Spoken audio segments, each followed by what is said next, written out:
Hello class 12th, welcome to the channel economics classes by Gaurav Tudeja. तो आज हम कर रहे हैं इंक्लूडेड एंड नॉट इंक्लूडेड वाले items in national income and domestic income. बहुत सारे बच्चों ने मुझे कमेंट किया, सर इंक्लूडेड नॉट इंक्लूडेड वाले पॉइंट समझा दो, समझ नहीं आ रहे।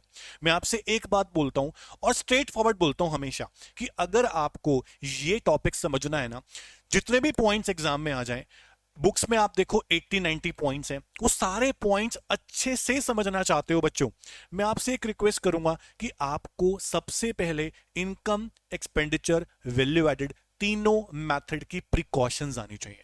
अगर आपको प्रिकॉशंस नहीं आती हैं, ये पॉइंट्स बिल्कुल भी नहीं हो सकते। प्रिकॉशंस आपको लर्न है, जल्दी समझ में आएंगे। और आई होप बोर्ड एग्जाम है 2 दिन बाद, अगर आपने प्रिकॉशंस अब तक तो कर ही ली होंगी, वैसे प्रिकॉशंस कर लिए तो आराम से समझ में आएगा। अब ये नहीं कि प्रिकॉशन में बताऊंगा नहीं, अभी क्लास में बताऊंगा, जितनी हो सकती है उतनी बताऊंगा और पॉइंट्स को बिल्कुल क्लियर करूंगा कि क्यों नेशनल इनकम में आएगा, क्यों नहीं आएगा। आपको मैं 2 ट्रिक बताने वाला हूं इस वीडियो में, सिर्फ 2 ट्रिक। एक डोमेस्टिक इनकम वाले आइटम्स के लिए, एक नेशनल इनकम वाले आइटम्स के लिए। कई बच्चे तो डोमेस्टिक वाले आइटम छोड़ ही देते हैं कि आएंगे नहीं एग्जाम में। नेशनल इनकम, डोमेस्टिक इनकम दोनों से आपको पूछ सकते हैं। प्रिकॉशंस बहुत बेसिक बेसिक प्रिकॉशंस हैं, गिनती की ना 6 प्रिकॉशंस हैं। वैसे तो बहुत सारी हैं, 6 हर मेथड में, पर मेन प्रिकॉशंस 6 हैं जिसके बेस पे अराउंड सारे सारे पॉइंट सॉल्व हो जाते हैं। ट्रांसफर इनकम या ट्रांसफर पेमेंट कभी नहीं लेते, वन साइडेड है, प्रोडक्टिव एक्टिविटी नहीं है, नेशनल इनकम इंक्लूड नहीं होती, पता होना चाहिए आपको। सेकंड हैंड गुड्स की वैल्यू कभी नहीं लेंगे, बट कमीशन ले सकते हैं। Cell purchase of shares and bonds, ये फाइनेंशियल क्लेम्स हैं, जहां पर भी गुड सर्विस का प्रोडक्शन ना हो, सिर्फ टाइटल ट्रांसफर ओनरशिप का, वो कभी नेशनल इनकम में नहीं आता जब तक प्रोडक्टिव एक्टिविटी ना हो रही हो। ये बहुत इंपॉर्टेंट है। इंटरमीडिएट गुड्स कभी नेशनल इनकम में नहीं आएंगी, ये चीजें ध्यान रखो, डोमेस्टिक में भी नहीं आएंगी। उसके अलावा एक बहुत इंपॉर्टेंट पॉइंट है, सेल्फ कंजम्पशन ऑफ गुड्स। अगर प्रोडक्शन हो रहा है सेल्फ कंजम्पशन ऑफ गुड्स का, तो वो लेंगे, but production for self consumption of services नहीं लेंगे। Imputed value of self occupied house या इंप्यूटेड वैल्यू ऑफ एसेट, ये हम लेके चलते हैं। इंप्यूटेड क्या होता है? जिसकी वैल्यू एस्टिमेट कर सकते हो, लेकिन चीज आपकी खुद की है। आपका खुद का घर है, उस पे आप रहते हो, रेंट पे नहीं रहते आप, फिर भी उसका रेंट नेशनल इनकम में काउंट होता है। ऐसी प्रिकॉशन आपने पढ़ी होंगी। ये प्रिकॉशन बहुत इंपॉर्टेंट है। आप इतना याद रखो, जहां भी प्रोडक्टिव एक्टिविटी हो रही है, जिसकी मार्केट वैल्यू एस्टिमेट कर सकते हैं, फाइनल गुड्स होनी चाहिए, ट्रांसफर इनकम नहीं होनी चाहिए। सारी प्रिकॉशंस अगर आपने याद कर ली हैं, मैं बिल्कुल बेट करता हूं आपको ये सारे पॉइंट समझ में आ जाएंगे। मैं आपके लिए टोटल 50 पॉइंट्स लेके आया हूं। 50 पॉइंट्स, 40 पॉइंट्स नेशनल इनकम के और 10 पॉइंट डोमेस्टिक इनकम के। बहुत इंपॉर्टेंट है। 2 ट्रिक बता रहा हूं, ध्यान से सुन लो। अब बताने जा रहा हूं वो ट्रिक, सुनो। नेशनल इनकम में इंक्लूड कोई चीज तब करना, देखो नेशनल इनकम में वो चीज इंक्लूड होगी, मैं कह रहा हूं रेजिडेंट इंडिया का होना चाहिए। इनकम पूरे देश में कहीं से भी आ रही हो, पूरे वर्ल्ड में कहीं से भी आ रही हो, रेजिडेंट इंडिया का होना चाहिए, तो नेशनल इनकम में आएगा। रेजिडेंट इंडिया का देखना, इनकम कहीं से भी आ रही हो, अब कंडीशन है इनकम फैक्टर होनी चाहिए, ट्रांसफर नहीं होनी चाहिए, फाइनल गुड्स होनी चाहिए, इंटरमीडिएट गुड्स नहीं होनी चाहिए। वो कुछ प्रिकॉशंस के बेस पे ये ट्रिक लगती है, ऐसे नहीं ये ट्रिक लगा दी और सब कुछ आएगा, नहीं, प्रिकॉशंस के बाद ट्रिक लगती है। डोमेस्टिक इनकम में क्या लेना है? मैं कह रहा हूं बंदा कहीं का भी हो, रेसिडेंट भले ही जापान का हो, भले ही रशिया का हो, पर अगर वो चीज जिससे इनकम आ रही है वो हमारी डोमेस्टिक टेरिटरी में आती है ना, तो डोमेस्टिक इनकम में आएगा, वरना नहीं आएगा। ये 2 बातें याद रखो। नेशनल इनकम में क्या आता है? रेजिडेंट इंडिया का होना चाहिए, इनकम भले पूरे वर्ल्ड में कहीं से आ रही हो। डोमेस्टिक इनकम में क्या आता है? रेजिडेंट भले ही कहीं का हो, लेकिन डोमेस्टिक टेरिटरी में वो चीज आनी चाहिए जहां से इनकम आ रही है। ये 2 बातें याद रखो, सारे पॉइंट्स क्लियर हो जाएंगे। अभी आपको प्रैक्टिस भी कराऊंगा, सिर्फ ट्रिक नहीं बता रहा। बहुत इंपॉर्टेंट चीजें हैं, बहुत इंपॉर्टेंट। ध्यान से करना पॉइंट्स को। शुरू कर रहा हूं बिना टाइम वेस्ट किए। सबसे पहली चीज क्या है, देखो आप ध्यान से। सबसे पहले आपके पास है increase in the price of stocks lying with the trader. एक ट्रेडर के पास गुड्स का स्टॉक पड़ा हुआ है। देखो, अगर स्टॉक पड़े पड़े 1 साल एंड हो गया, तो वो इन्वेस्टमेंट बन जाता है, इन्वेंट्री, तब तो नेशनल इनकम में आता है। स्टॉक पड़े पड़े उसके प्राइस बढ़ रहे हैं ना, प्राइस बढ़ना नेशनल इनकम में नहीं आता। कुछ ना कुछ प्रोडक्शन होना चाहिए। देखो मैंने कहा था ना, प्रोडक्टिव एक्टिविटी होनी चाहिए। सिर्फ प्राइस बढ़ना इज इन्फ्लेशन, और आप सोचो, नॉमिनल जीडीपी निकालते थे प्राइस बढ़ने की वजह से, तो प्राइस बढ़ना तो कुछ कुछ बात नहीं हुई ना, इन्फ्लेशन क्रिएट कर रहा है, प्रोडक्टिव एक्टिविटी थोड़ी हो रही है। तो this item is not included in national income. Reason नहीं दोगे तो मार्क्स नहीं मिलेंगे। रीजन ये है कि यहां कोई प्रोडक्टिव एक्टिविटी नहीं हुई, सिर्फ प्राइस बढ़ रहे हैं स्टॉक के, therefore not included in national income. ऐसे करना है पॉइंट्स को, समझ में आ। सेकेंड पॉइंट है national debt interest, very very very important. National debt interest क्या होता है? अगर गवर्नमेंट ने लोन लिया है लेकिन कंजम्पशन पर्पस के लिए लिया है, यहां पर भी कोई प्रोडक्टिव एक्टिविटी नहीं हो रही, अगर गवर्नमेंट लोन लेती है कंजम्पशन पर्पस से, उस पे जो इंटरेस्ट पे करती है वो होता है इंटरेस्ट ऑन नेशनल डेट या इंटरेस्ट ऑन पब्लिक डेट, वो ट्रांसफर पेमेंट माना जाता है, देयरफॉर नॉट इंक्लूडेड। सारे पॉइंट्स का रीजन भी बताऊंगा, रीजन के साथ ही मार्क्स मिलते हैं, वरना मार्क्स नहीं मिलते। यस नो के मार्क्स नहीं है आपके, रीजन जरूर लिखना। अभी इसको थोड़ा सा ठीक करते हैं, पेन नहीं चल रहा है इस पे, एक सेकेंड, जस्ट अ सेकेंड। हाँ जी, चलो, तो दोनों पॉइंट समझ में आ गए हमें। पहले वाला क्या बोला हमने? Not included. दूसरा हमने बोला नॉट इंक्लूडेड क्योंकि ट्रांसफर पेमेंट था, रीजन मैं लिख नहीं रहा हूं पर बता रहा हूं आपको। तीसरा पॉइंट सुनेंगे ध्यान से, rent free house given to employ by employer. याद है कंपनसेशन ऑफ एम्प्लॉइज, उसमें दो पार्ट थे, wages salaries in cash and kind. तो अगर एम्प्लॉयर एम्प्लॉय को दे रहा है तो सर्विसेज दे रहा है एम्प्लॉय, तभी तो एम्प्लॉयर दे रहा है, दिस इज फैक्टर इनकम उसके लिए, not transfer income, therefore included national. Rent तो वैसे भी आता है, पर रेंट फ्री समझ के मत सोचना ट्रांसफर, रेंट फ्री लिखा है कंफ्यूज मत होना, एम्प्लॉयर एम्प्लॉय को दे रहा है, फैक्टर पेमेंट है, देयरफॉर इंक्लूडेड नेशनल इनकम, इस पे लिखोगे यस। रीजन बता दिया, कंपनसेशन एम्प्लॉय है। नेक्स्ट पॉइंट चलते हैं, फोर्थ पॉइंट पे। फोर्थ पॉइंट आपके पास profit earned by branch of foreign bank in India. Foreign bank की ब्रांच इंडिया में है ना, तो हम उनको पे कर रहे हैं, प्रॉफिट लेके जा रहे हैं वो, तो फैक्टर इनकम टू अब्रॉड हुआ। और फैक्टर इनकम टू अब्रॉड तो माइनस होती है ना, ये net factor income to abroad है, मतलब फैक्टर इनकम टू अब्रॉड है, देयरफॉर नॉट इंक्लूडेड। अगर हम फैक्टर इनकम अर्न कर रहे होते हैं अब्रॉड से, मान लो एसबीआई बैंक होता और यूएसए में होता, उसकी इनकम नेशनल इनकम में आती, मैं इसको यस करता। नेक्स्ट इज फिफ्थ पॉइंट देखेंगे ध्यान से, परचेज बाय फॉरेन टूरिस्ट। अगर फॉरेनर्स इंडिया से परचेज कर रहे हैं तो हम एक्सपोर्ट्स कर रहे हैं, और नेट एक्सपोर्ट्स आपने ऐड की है, एक्सपोर्ट आप प्लस करते हो, इंपोर्ट आप माइनस करते हो, एक्सपेंडिचर मेथड में याद करो आप, इसलिए बोलेंगे इसको यस, क्योंकि नेट एक्सपोर्ट ट्रीट होते हैं, और नेट एक्सपोर्ट्स तो हम लेके चलते हैं, एक्सपोर्ट्स ट्रीट होंगे बेसिकली ये, और वो लेके चलेंगे। रेस्ट ऑफ द वर्ल्ड का कंजम्पशन हो गया, चौथे वाला कंपोनेंट एक्सपेंडिचर मेथड का। ये प्रिकॉशंस करोगे तो समझ में आएंगे। सिक्स्थ पॉइंट पे चलते हैं, rent received by Indian resident on their building rented out to foreigner in India. एक इंडियन रेजिडेंट ने, मैंने कहा था रेजिडेंट इंडिया का होना चाहिए, इनकम भले कहीं से आ रही हो, इंडियन रेजिडेंट है, उसने बिल्डिंग दे रखी है, रेंट, उसको रेंट आता है, तो रेंट तो लेते हो ना आप इनकम मेथड में, ऑपरेटिंग सरप्लस में, इंक्लूडेड इन नेशनल इनकम, क्योंकि ये फैक्टर इनकम है, that's it, simple is that. Seventh point पे आते हैं। सेवंथ पॉइंट है free boarding and lodging provided to domestic servant. ध्यान से सुनना, बड़ा इंपॉर्टेंट है। एक डोमेस्टिक सर्वेंट, सर्वेंट नौकर नहीं हुआ, डोमेस्टिक सर्वेंट मतलब गवर्नमेंट का इंप्लॉई है, उसको गवर्नमेंट प्रोवाइड कर रही है बोर्डिंग के पैसे, लॉजिंग के पैसे। देखो वो काम कर रहा है गवर्नमेंट के लिए, वो सर्विसेज दे रहा है गवर्नमेंट को, उसके बाद गवर्नमेंट दे रही है, दिस इज फैक्टर पेमेंट, इसलिए इसको इंक्लूड करेंगे, यस आंसर आएगा, गलत मत कर जाना, ये पॉइंट बड़ा इंपॉर्टेंट था, बहुत इंपॉर्टेंट है ये। जहां लिखा है फ्री, बच्चे समझते हैं ट्रांसफर पेमेंट है, अरे डोमेस्टिक सर्वेंट गवर्नमेंट को सर्विसेज दे रहा है, उसके बाद उसको गवर्नमेंट पैसे दे रही है, कंपनसेशन इन काइंड बोलो इसको। दूसरी बात, ये एक और पॉइंट है हमारे चैप्टर में, जो चीजें प्रोडक्शन के लिए नेसेसरी होती हैं, नेसेसरी होती हैं वो इंटरमीडिएट में आती है, जो नॉट नेसेसरी होती है वो नहीं आती। तो ये चीजें ऐसी इंपॉर्टेंट, ध्यान से करना है इसको। अब सुनो ध्यान से, अब कह रहे हैं कि प्रॉफिट ऑफ रिलायंस, रिलायंस का प्रॉफिट, उसकी बिजनेस केमिकल वाली कोई इंडस्ट्री है, बिजनेस है कहां पे? ऑस्ट्रेलिया में। तो यार हमारा बिजनेस ऑस्ट्रेलिया में, रिलायंस इंडिया का है ना, इंडिया का बिजनेस ऑस्ट्रेलिया में है और वहां से पैसे आ रहे हैं, तो फैक्टर इनकम फ्रॉम अब्रॉड हुआ, और ये तो नेशनल इनकम में आता है, तो डोमेस्टिक इनकम में नहीं आएगा लेकिन नेशनल इनकम में आएगा, ध्यान रखो, इट इज इंक्लूडेड क्योंकि ये फैक्टर इनकम फ्रॉम अब्रॉड हुआ। ऐसे क्वेश्चन आने के चांस है, ये बहुत अच्छे से करना इन पॉइंट्स को, सारे पॉइंट इंपॉर्टेंट है। नाइन्थ पॉइंट हमारे को बोल रहा है salary received by Indian resident working in Russian embassy in India.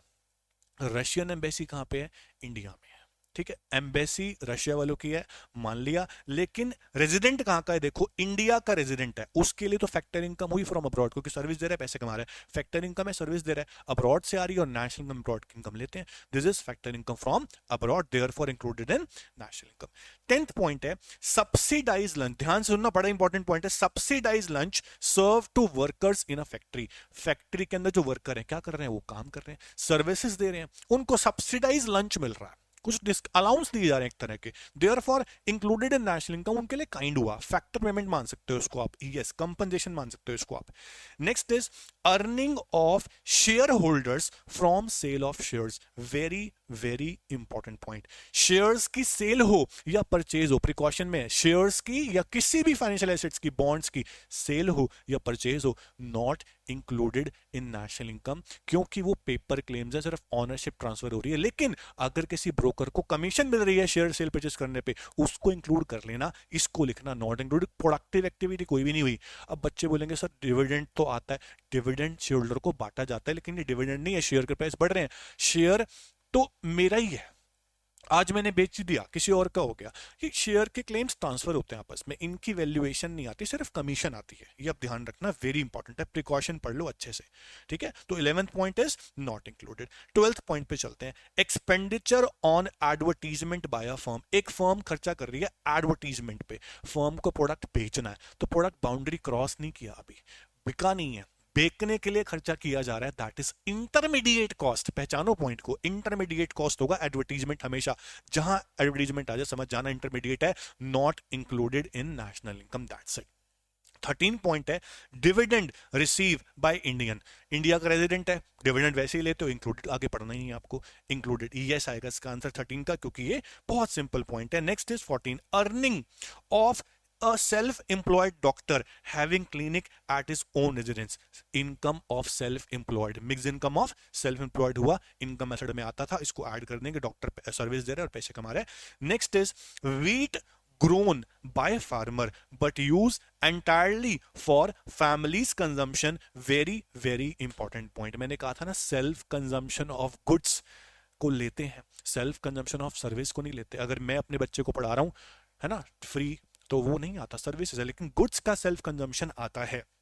Next is growing vegetables in a kitchen garden of the house, kitchen gardening पता है नॉन मॉनेटरी एक्सचेंज होता है, किचन गार्डनिंग है, हम उसको मार्केट में लाके बेच नहीं सकते हैं, ना बेच रहे हैं घर के लिए उगा रहे हैं, सिर्फ हम फार्मर नहीं है, एक फार्मर होता तो सेल्फ कंजम्पशन लिया जाता है, जैसे अभी आया था पॉइंट, लेकिन किचन गार्डनिंग घर में उगा रहे हो, घर में ही खा रहे हो, कोई मार्केट एक्टिविटी नहीं है, therefore not included in national income, very very important point. 17 point है expenditure by government in providing free education, this is government final consumption expenditure, ये मत सोचना है तो ट्रांसफर पेमेंट हो गया, अरे हेल्प नहीं की जा रही है, मान लिया हेल्प की जा रही है, लेकिन गवर्नमेंट एजुकेशन दे, हेल्थ सर्विसेज दे, सब कुछ गवर्नमेंट का फाइनल कंजम्पशन एक्सपेंडिचर होता है।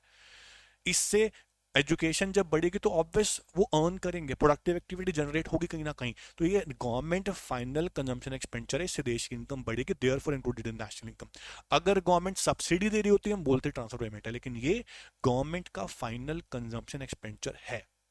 आई बात समझ? अब चलते हैं आगे।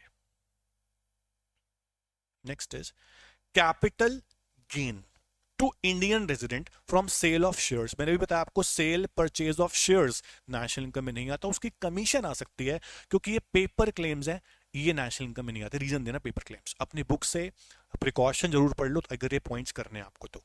Next is HP uses its own new laptop in its office for self consumption, अब लैपटॉप यूज कर रहे हैं सेल्फ कंजम्पशन के लिए, तो ऑब्वियस इन्वेस्टमेंट है, फाइनल गुड्स है, इसको इंटरमीडिएट तो नहीं बोल सकते, उसके लिए इन्वेस्टमेंट है, therefore included in national income, इसका आंसर लिखेंगे आप यस, क्योंकि ये इन्वेस्टमेंट है, कैपिटल फॉर्मेशन है, वेरी वेरी वेरी इंपॉर्टेंट। ठीक है, चलो आगे।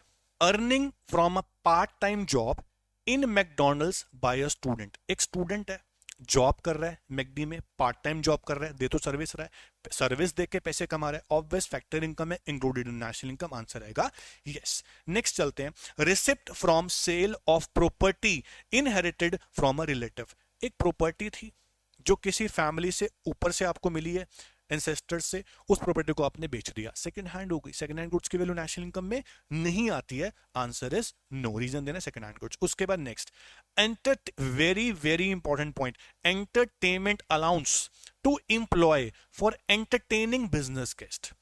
बिजनेस गेस्ट को एंटरटेन करने के लिए, देखो कोई प्रोडक्टिव एक्टिविटी यहां पर नहीं हो रही है क्योंकि ये एंटरटेनमेंट करने के लिए है, therefore not included in national income. Productive activity होनी चाहिए, दैट्स इट। उसके बाद है money received by family in India from relative working abroad. Relative जब पैसे भेजें अपनी फैमिली को, उसे रेमिटेंसेस बोलते हैं, और रेमिटेंसेस ट्रांसफर पेमेंट होता है, यूनिलैटरल ट्रांसफर होता है, therefore not included in national income, very very very important. Next is sale of old house, second hand हो गया, already not included, मैंने बता दिया आपको पहले ही। नेक्स्ट पॉइंट है बड़ा important, insurance money received from Oriental Insurance due to destruction of factory due to fire. अब सुनो, इंश्योरेंस कंपनी ने क्लेम दिया है, आपने कौन सा प्रोडक्शन किया है, कोई गुड सर्विस का प्रोडक्शन तो यहां हुआ नहीं है।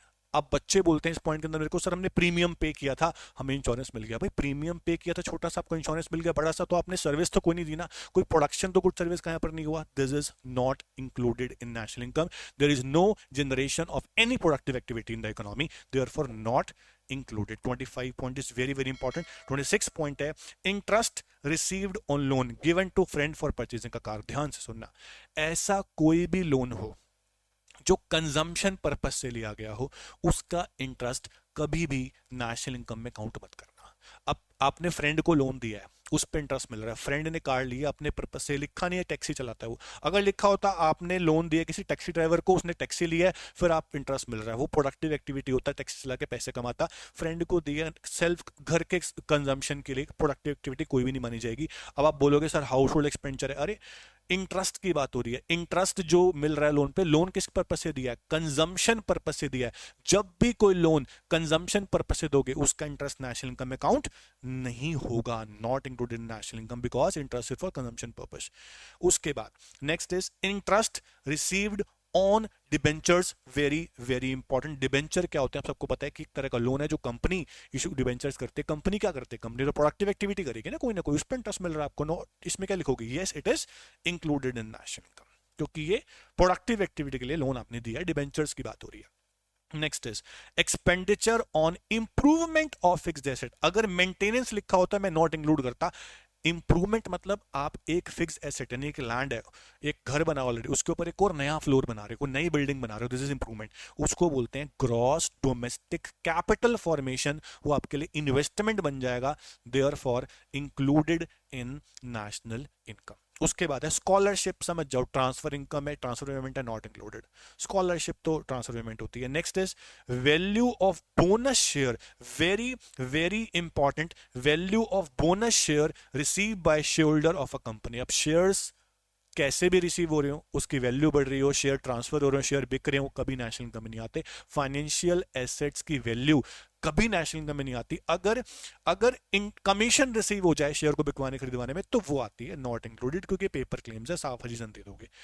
Next is purchase of uniform for nurses bye hospital. Hospital क्या कर रहा है, यूनिफॉर्म परचेज कर रहा है नर्सेस के लिए। अब नर्सेस वहां काम करती हैं, यूनिफॉर्म इज इंटरमीडिएट। यहां हम बोलेंगे कि अब देखो इसमें रीजन दो दे सकते हो। सबसे बड़ा रीजन तो आप ये दोगे कि ये नेसेसरी फॉर प्रोडक्शन एक्टिविटी है, जो चीजें प्रोडक्शन के लिए नेसेसरी होती हैं उन्हें इंटरमीडिएट बोलते हैं, तो हम बोलते हैं intermediate goods are not included, ये इंटरमीडिएट माना जाएगा। अगर खुद परचेज की होती तो फाइनल मानते हैं हम, नर्सेज ने खुद से यूनिफॉर्म परचेज किया तो हम बोलते, लेकिन हम हॉस्पिटल परचेज कर रहे हैं, इंटरमीडिएट मानेंगे इसको। Next is expenditure on maintenance, maintenance is depreciation, repair is depreciation, उसको बोलते हैं हम नॉट इंक्लूडेड, क्योंकि डेप्रिसिएशन तो क्यों ही आएगा, माइनस करते हैं उसको हम ग्रॉस में से, फिर नेट आता है national income. Next is payment of interest on borrowing by general government. General government, general word देखना जब भी लिखा हो तो कंजम्पशन पर्पस से लोन लिया गया है, वो डेवलपमेंट के लिए लोन नहीं लिया गया, देयरफॉर उसका इंटरेस्ट नॉट इंक्लूडेड। अगर नॉर्मल गवर्नमेंट, सेंट्रल गवर्नमेंट ने लोन लिया होता और डेवलपमेंट एक्टिविटी कर रही होती, उसका इंटरेस्ट इंक्लूड करते, दिस इज जनरल गवर्नमेंट को लोन दिया, वो कंजम्पशन पर्पस से करेगी, इसलिए नॉट इंक्लूडेड। तो ये प्रोडक्टिव एक्टिविटी यहां पर नहीं हुई है, बहुत बहुत इंपॉर्टेंट चीजें हैं। उसके बाद नेक्स्ट आ रहा है family members, very important, family members working free on farm owned by family, family members work कर रहे हैं, ये एक तरह का हम बोलेंगे इम्प्यूटेड सैलरी है, मतलब कि काम कर रहे हैं पर पैसे लेंगे नहीं, पर बनेगा तो market value can be estimated, तो ये आप नेशनल इनकम में लेके चलोगे, इम्प्यूटेड लेके चलते हैं हमेशा। Next is expenditure on fertiliser by a farmer, farmer के लिए फर्टिलाइजर क्या है, इंटरमीडिएट है, और इंटरमीडिएट इंक्लूड नहीं होता, therefore not included in national income. Next है purchase of furniture by a firm, a furniture is investment, capital formation, therefore included in national income. Next is purchase of refrigerator by a firm for own use, बच्चा घबरा जाता है own use देख के, वो समझता है ओन मतलब घर ले जाएगा फर्म, अब फर्म अपने घर ले जाएगी रेफ्रिजरेटर को, यार घर लेके नहीं जा रही, फर्म लिखा है तो फर्म अपने फर्म के पर्पज से यूज करेगी, और चाहे फर्म के पर्पज से यूज कर रही है तो रेफ्रिजरेटर रॉ मटेरियल थोड़ी है, दिस इज इन्वेस्टमेंट, इसको इंटरमीडिएट मत लिखाना, this is investment, gross domestic capital formation, therefore included in national income, no मत लिखाना बच्चों, फर्म अपने पर्पज से कर रही होती, रॉ मटेरियल यूज में इंटरमीडिएट बोल देता, अभी ये इन्वेस्टमेंट है। Next is expenditure on purchasing a machine installed in production unit, machine is investment included in national income, अगर मशीन किसी डीलर ने परचेज किया और वो रीसेल कर रहा है तो वो इंटरमीडिएट कहलाती है। Intermediate goods are those goods which are used for further production या फिर फॉर रीसेल पर्पस, या रीसेल नहीं हो रही है, मशीन इंस्टॉल की जा रही है तो इन्वेस्टमेंट है, ग्रॉस डोमेस्टिक कैपिटल फॉर्मेशन है, therefore included in national income. Next is बड़ा अच्छा पॉइंट है, payment of death duty, death duty क्या होता है, डायरेक्ट टैक्स होता है, और direct tax are paid out of past saving, ये प्रिकॉशन लिखिए बहुत अच्छी बुक के अंदर आपकी, कि payment out of past saving, चाहे इनकम टैक्स हो चाहे डेथ ड्यूटी हो, कोई भी डायरेक्ट टैक्स हो नेशनल इनकम में नहीं आता, ना इनडायरेक्ट टैक्स आते हैं ना डायरेक्ट टैक्स आते हैं। Next is expenditure on education of children by a family, मैं फैमिली हूं, मैं खर्चा कर रहा हूं बच्चे पे, this is household final consumption expenditure, therefore included in national income, yes लिखोगे, हाउस होल्ड एक्सपेंडिचर है ये, ठीक है, आया आपको समझ।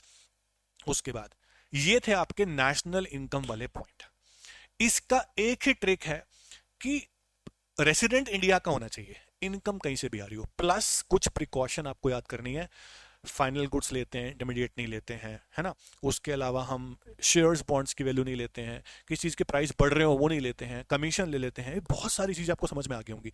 डोमेस्टिक इनकम की एक ट्रिक है कि डोमेस्टिक टेरिटरी में आ रहा है तो डोमेस्टिक इनकम में भी आएगा, अब आपको टेरिटरी नहीं पता तो कैसे करोगे, डोमेस्टिक टेरिटरी में सब कुछ आता है, सब कुछ, जैसे कि हमारी इंडिया की बाउंड्री में पूरी जितने भी देश हैं उनका कुछ भी है included in our territory, except, except तो सुन लो, एक्सेप्ट उनकी एम्बेसी इंडिया में है, not a part of our territory, उनका मिलिट्री स्टैब्लिशमेंट हमारी कंट्री में not included in our territory, फिर भी उनका डिप्लोमैट कौन होते हैं, एम्बेसी के रिप्रेजेंटेटिव, बड़े बड़े एजेंट्स ऑफिसर्स, उनके ऑफिस यहां पर है, तो not included in our territory. Same as हमारे इंडिया की एम्बेसी यूएसए में है, रशिया में है, जापान में है, इंक्लूडेड इन आर टेरिटरी, हमारी मिलिट्री स्टैब्लिशमेंट किसी और कंट्री में इंक्लूडेड इन आर टेरिटरी, हमारा डिप्लोमैट के ऑफिसेस किसी भी कंट्री में इंक्लूडेड इन आर टेरिटरी। तो टेरिटरी आपको पता होना चाहिए, डोमेस्टिक टेरिटरी मतलब बाउंड्री,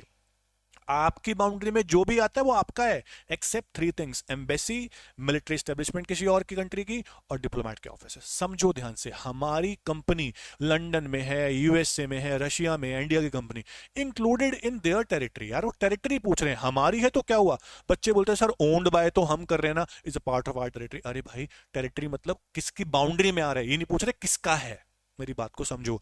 जैसे कि प्रॉफिट अर्न किया है foreign bank in India, foreign का बैंक इंडिया में है, is a part of Indian territory, भाई एम्बेसी थोड़ी है, अब इंडिया की टेरिटरी में आता है तो इनकम में भी आएगा, तो इंक्लूडेड इन डोमेस्टिक इनकम ऐसे लिखना, कहीं आप सोचो प्रॉफिट अर्न किया फॉरेन बैंक ने, फैक्टर इनकम टू अब्रॉड हो गया तो ये नहीं आएगा, वो नेशनल इनकम में नहीं आएगा, डोमेस्टिक में तो आएगा, बहुत इंपॉर्टेंट है।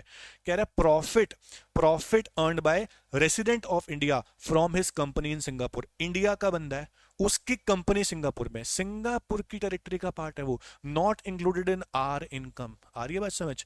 उसके बाद profit earned by company in India which is owned by non resident, एक बाहर की कंट्री का बंदा है, एनआरआई है, उसकी कंपनी जो है ना वो इंडिया में है, is a part of Indian territory, तो हमारी इनकम में भी आएगा, जो हमारी टेरिटरी में आएगा। मैंने कहा था ना कि बंदा कहीं का भी हो, जापान का हो, एनआरआई हो, लेकिन अगर वो चीज हमारी कंट्री की टेरिटरी में आती है तो हमारी डोमेस्टिक इनकम में भी आएगी। देखो वही हो रहा है, वही होगा। Profit earn bye branch of SBI in Japan, SBI Japan में है, तो जापान की टेरिटरी का पार्ट है यार, वो मेरी डोमेस्टिक इनकम में नहीं आएगा। जब मेरी टेरिटरी में नहीं था, मेरी डोमेस्टिक इनकम में भी क्यों आएगा? तो not included in are domestic income. ये सारे पॉइंट जो कर रहे हो, एक से शुरू कर रहे हो, ये डोमेस्टिक वाले हैं, नेशनल इनकम वाले नहीं है, वो खत्म हो चुके हैं। उसके बाद rent received by India, Indian from is building in London, Indian वाले, इंडिया के किसी बंदे की बिल्डिंग लंदन में, is a part of London territory, मेरी डोमेस्टिक इनकम में नहीं आएगा। Okay, not included. आ रही बात समझ? उसके बाद compensation of employees to resident of Japan, Japan का रेजिडेंट है, working in Indian embassy in Japan, India के एम्बेसी वर्ल्ड के किसी भी कोने में हो, is a part of Indian territory, मेरी टेरिटरी में आता है तो मेरी कंट्री की डोमेस्टिक इनकम में भी आएगा, yes included in domestic income. Rent received by Indian resident from Russian embassy in India, Russia की एम्बेसी इंडिया में, is a part of Russian territory, territory Russia के, उनकी इनकम में आएगा, मेरी डोमेस्टिक इनकम में नहीं आएगा, not included. Salary to Indian resident working in the Russian embassy in India, Russia के एम्बेसी में काम करते हैं, is a part of Russian territory. अब आप बोलोगे सर बंदा इंडिया का है तो हमारी डोमेस्टिक इनकम में काउंट क्यों नहीं कर रहे हो सर? अरे भाई नेशनल इनकम में काउंट कर लूंगा ना, इसको एनएफआई है, लेकिन डोमेस्टिक टेरिटरी में नहीं आती वो एम्बेसी रशिया की मेरी, तो मैं उसको डोमेस्टिक इनकम में भी काउंट नहीं कर सकता। एक ट्रिक लगाओ, जो हमारी डोमेस्टिक टेरिटरी में नहीं आएगा वो डोमेस्टिक इनकम में भी नहीं आएगा। बच्चों मेरी बात समझ जाओ, जो डोमेस्टिक टेरिटरी में आएगा वो डोमेस्टिक इनकम में भी आएगा। अब रशियन एम्बेसी किसकी टेरिटरी में आएगी? ऑब्वियस रशियन एम्बेसी है, एम्बेसी रशिया की कहीं भी हो, is a part of Russian territory, तो उनकी इनकम में आएगा, मेरी इनकम में इंक्लूड नहीं होगा बेटा।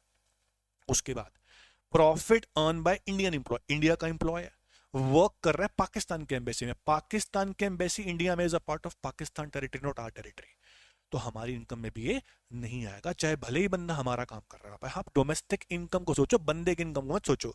स्कॉलरशिप वैसी ट्रांसफर पेमेंट होती है, not included in national income. ऐसे करते हैं पॉइंट्स।